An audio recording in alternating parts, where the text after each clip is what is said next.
បើយើងនិយាយអំពីយន្តហោះចម្បាំងដែលស័ក្តិសមសម្រាប់កម្ពុជានោះគឺមានការវិភាគនិងលើកឡើងជាច្រើនពីសំណាក់នៃវិភាគកងកម្លាំងយោធាក៏ដូចជាមតិបងប្អូនមួយចំនួនផងដែរភាគច្រើនដែលគេលើកឡើងនោះសុទ្ធសឹងតែជាប្រភេទយន្តហោះចម្បាំងពហុទុនទីដូចជា FA-50 Angol របស់កូរ៉េខាងត្បូង J-10CE របស់ចិននិង JF-17 Thunder ដែលសុទ្ធសឹងតែជាប្រភេទយន្តហោះពហុទុនទីដែលស័ក្តិសមនិងមានហេតុផលក៏ដូចជាភាគរយច្រើនសម្រាប់កងទ័ពកម្ពុជាពីព្រោះវាមានតម្លៃទាបងាយស្រួលក្នុងការថែទាំនិងស័ក្តិសមសម្រាប់ការប្រតិបត្តិការដែនអាកាសសម្រាប់ប្រទេសដែលមានទំហំផ្ទៃដីតូចនិងមានថវិកាទាបដូចជាកម្ពុជាបើយើងចូលរឿងជ្រៅបន្តិចទៀតនោះក្នុងពេលបច្ចុប្បន្ននេះកម្ពុជាកំពុងតែមានចំនួនជាមួយនឹងប្រទេសជិតខាងគឺប្រទេសសៀមដូច្នេះការដែលកម្ពុជាមានយន្តហោះចម្បាំងពហុទុនទីមិនថាកម្រិតប្រភេទធ្ងន់ឬក៏ស្រាលនោះទេទាំងខ្ញុំអ្នកនិយាយក៏ដូចជាប្រជាជនកម្ពុជាភាគច្រើនតែងតែមានក្តីសម័យថាថ្ងៃណាមួយនឹងអាចមើលឃើញយន្ត្រីដៃហោះសម្ញែងនៅលើដែនអាកាសនៃដែនដីសុវណ្ណភូមិមួយនេះនៅក្នុងបុព្វហេតុការពារដែនអាកាសរបស់ខ្លួនមិនចង់ឃើញប្រទេសណាមួយមករំលោភសិទ្ធិអធិបតេយ្យភាពនៅក្នុងប្រទេសរបស់ខ្លួននោះឡើយក៏ប៉ុន្តែការដែលចង់អភិវឌ្ឍនៅពង្រឹងសមត្ថភាពផ្នែកដែនអាកាសដែលមានភាពរីកចម្រើននិងសមត្ថភាពខ្លាំងនោះវាមិនមែនជារឿងងាយស្រួលនិងប្រើពេលត្រឹមតែ3ទៅ4ខែប៉ុណ្ណោះនោះទេគឺត្រូវការប្រើរយៈពេលយូរដើម្បីធ្វើការបង្វឹកអ្នកបើកបររៀបចំហេដ្ឋារចនាសម្ព័ន្ធនិងត្រៀមថវិកាដ៏ច្រើនផងដែរយើងស្រេះត្រឹមតែប៉ុណ្ណេះសិនយ៉ាងណាមិញនៅក្នុងវីដេអូនេះគឺគ្រាន់តែមានគោលបំណងនៅក្នុងការដែលវិភាគនិងលើកឡើងអំពីយន្តហោះចម្បាំងមួយប្រភេទដែលមានអ្នកវិភាគផ្នែកយោធានិងមតិជាច្រើនដែលថាវាស័ក្តិសមសម្រាប់កងទ័ពអាកាសកម្ពុជាតែប៉ុណ្ណោះមានវីដេអូជាច្រើនមកហើយដែលខ្ញុំបាននិយាយអំពីប្រភេទយន្តហោះចម្បាំងដែលស័ក្តិសមបំផុតសម្រាប់កម្ពុជាបងប្អូនអាចចូលទៅឆែកមើលបន្ថែមនៅក្នុង channel ផងដែរប៉ុន្តែនៅក្នុងវីដេអូនេះយន្តហោះចម្បាំងដែលយើងចង់លើកមកនិយាយនៅក្នុងថ្ងៃនេះនោះគឺ FTC 2000G របស់ប្រទេសចិននៅដឹងពីមូលហេតុនិងហេតុផលហេតុអ្វីបានជាគេនិយាយថាវាជាប្រភេទយន្តហោះដែលស័ក្តិសមសម្រាប់កម្ពុជាបំផុតនោះយើងគួរតែដឹងពីប្រវត្តិនិងសមត្ថភាពខ្លះៗរបស់យន្តហោះចម្បាំងប្រភេទនេះជាមុនសិនប្រវត្តិរបស់យន្តហោះចម្បាំង FTC 2000G FTC 2000G គឺជាយន្តហោះចម្បាំងធុនស្រាលនិងយន្តហោះបណ្ដុះបណ្ដាលកម្រិតខ្ពស់ Light Combat Aircraft ឬ Lead-in Fighter Trainer ដែលអភិវឌ្ឍពីក្រុមហ៊ុនអាកាសចរចិនហៅកាត់ AGIC ដែលនៅក្រោមក្រុមហ៊ុន AVIC ឬក៏ Aviation Industry Corporation of China វាត្រូវបានវិវត្តចេញពីយន្តហោះបណ្ដុះបណ្ដាល JL9 FTC 2000ដែលមានមូលដ្ឋានលើយន្តហោះ JF ដែលការអភិវឌ្ឍចេញពី MiG-21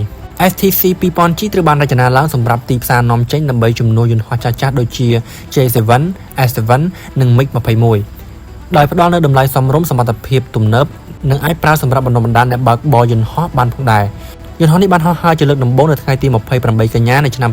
2018នៅទីក្រុងអាំងសុងប្រទេសចិន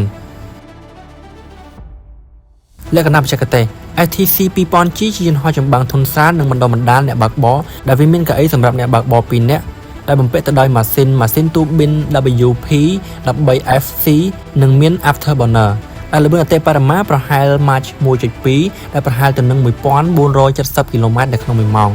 ដែលទម្ងន់របស់ FTC 2000G គឺមានទម្ងន់អតិបរមាហោះហើរឡើងប្រហែល 11000 គីឡូក្រាមដែលវាអាចមានសមត្ថភាពនៅក្នុងការហោះហើរបានចម្ងាយអតិបរមាប្រហែល 2400 គីឡូម៉ែត្រនិងរយៈកម្ពស់ហោះហើរអតិបរមាប្រហែល 15000 ម៉ែត្ររយៈពេលហោះហើរ FTC 2000អាចហោះហើរបានរហូតទៅដល់ប្រហែល3ម៉ោងនិងវាមាន head point កន្លែងដែលផ្ទុកអាវុធនោះចំនួន7កន្លែងដែល FTC 2000ដែលមានទម្ងន់អាវុធអតិបរមាប្រហែល 3000 គីឡូក្រាមសមត្ថភាពFTC 2000មានសមត្ថភាពអនុវត្តបេសកកម្មជាច្រើនរួមមានដូចជាការប្រយុទ្ធពីអាកាសទល់នឹងអាកាសឬហៅថា Air to Air Combat វាប្រហារគោលដៅនៅលើដី Air to Ground Attack គ្រប់គ្រងទ័ពនៅសមរភូមិ Close Air Support ល្បាតនឹងការពារដែនអាកាសនិងអាចបំពាក់ជាមួយនឹង Radar Pull Doppler ដែលជាប្រព័ន្ធគ្រប់គ្រងការបាញ់ឬក៏ Air Control System FTC 2000ក៏អាចបំពាក់ជាមួយនឹងមីស៊ីលអាកាសទៅអាកាសនិងមីស៊ីលពីអាកាសទៅដីនិងគ្រាប់បែករ៉ុកែតនិងមានធុងប្រេងបន្ថែមវាក៏អាចបន្ថែមនូវឧបករណ៍ស៊ើបការឬក៏សង្គ្រាមអេឡិចត្រូនិកឬក៏ Electric Warfare Pod សម្រាប់បេសកកម្មពិសេសផងដែរដែលសន្និដ្ឋាន FTC 2000G គឺជាយន្តហោះចម្បាំងធុនស្រាលដែលរួមបញ្ចូលតួនាទីយន្តហោះប្រយុទ្ធនិងយន្តហោះបណ្ដុះបណ្ដាលវាមានអត្ថប្រយោជន៍ដ៏សំខាន់សម្រាប់កម្ពុជានោះគឺតម្លៃទាបការថែទាំងាយស្រួលសមត្ថភាពផ្ទុកអាវុធល្អនិងអាចបំពេញបេសកកម្មបានច្រើនប្រភេទផងដែរដោយសារតែលក្ខណៈសម្បត្តិទាំងអស់នេះហើយបានវាស័ក្តិសមសម្រាប់ប្រទេសដែលចង់ធ្វើទំនើបកម្មដែនអាកាសដោយចំណាយថវិកាមិនខ្ពស់ពេកមូលហេតុអ្វីបានជាយន្តហោះចម្បាំង FTC 2000G អាចសមស្របសម្រាប់កងទ័ពអាកាសកម្ពុជា មូលហេតុដែលយន្តហោះចម្បាំង FTC 2000G ត្រូវបានអ្នកវិភាគខ្លះបានចាត់ទុកថាវាអាចជាជម្រើសសមស្របសម្រាប់ប្រទេសដែលមានថវិកាការពារជាតិមិនធំពេកដូចកម្ពុជាជាដើមមូលហេតុទី1នោះគឺវាមានតម្លៃទាបនិងថ្លៃប្រតិបត្តិការទាបជាងយន្តហោះចម្បាំងទំនើបធនធ្ងន់ជាច្រើនសម្រាប់ប្រទេសដែលត្រូវគិតគូរអំពីថវិកាជាតិការមានយន្តហោះចម្បាំងដែលអាចបំពេញភារកិច្ចក្នុងការចំណាយសមរម្យនោះគឺជាចំណុចសំខាន់មូលហេតុទី2នោះគឺសមត្ថភាពពហុទូនាទី FTC 2000G អាចប្រើប្រាស់សម្រាប់ហ្វឹកហ្វឺនអ្នកបើកបរយន្តហោះការល្បាតដែនអាកាសការគ្រប់គ្រងកងទ័ពលើដីនិងបេសកកម្មប្រយុទ្ធមួយចំនួនផងដែរការមានយន្តហោះចម្បាំងមួយប្រភេទដែលអាចបំពេញទូនាទីបានច្រើនអាចជួយកាត់បន្ថយការចំណាយទៅលើការថែទាំនិងការបណ្ដុះបណ្ដាល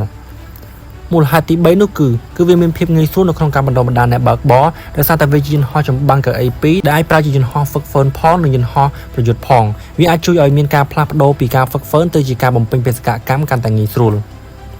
មូលហេតុទី4នោះគឺសមត្ថភាពបំពាក់អាវុធច្រើនប្រភេទយន្តហោះនេះអាចបំពាក់ជាមួយមីស៊ីលអាកាសទៅអាកាសមីស៊ីលអាកាសទៅដីនិងគ្រាប់បែករ៉ុកែតដែលសម្រាប់បេសកកម្មផ្សេងៗផងដែរដែលអាស្រ័យទៅលើតេតិជននិងរចនាសម្ព័ន្ធរបស់ប្រជាជនត្រូវការ